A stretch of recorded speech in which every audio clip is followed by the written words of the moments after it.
আমার জন্ম শিলিগুড়িতে। প্রকৃতি ঘেরা পাহাড়ের কোলে আমার বড় হয়ে ওঠা। একটু বড় হয়ে ওঠার পরেই আমি চলে আসি কলকাতাতে পড়াশোনা সূত্রে। আর সেখানেই কংক্রিটের জঙ্গলে যেন আমার দম বন্ধ হয়ে আসছে। বাবা মার কাছে একটাই আবদার করি, তোমরা কিন্তু একটা বাড়ি তৈরি করবে। আর কথা মতোই বাবা সেই আবদারটা রেখে একটা বাড়ি তৈরি করে। আর সেখানে এখন আমি আমার গাছের রাজত্বকে সাজিয়ে বসেছি। প্রচুর গাছ আমার বাড়িতে, এমন কোনো গাছ নেই যেগুলো আমার পছন্দের কিন্তু আমার বাড়িতে নেই। আর আগাম দিনে যাতে আমি আরও বেশি গাছ লাগাতে পারি সেটার আশীর্বাদ তোমরা আমায় করবে।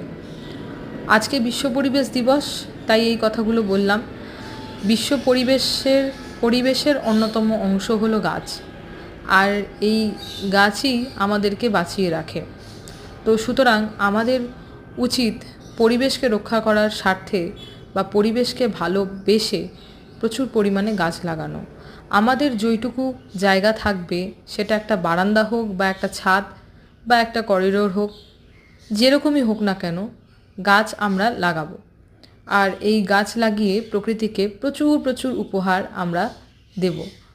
প্রকৃতিতে আমরা ডিরেক্টলি কোনো উপহার দিতে পারি না, কিন্তু ইনডিরেক্টলিভাবে যদি আমরা কিছু গাছ লাগাই, প্রকৃতি অনেক খুশি হবে তাতে।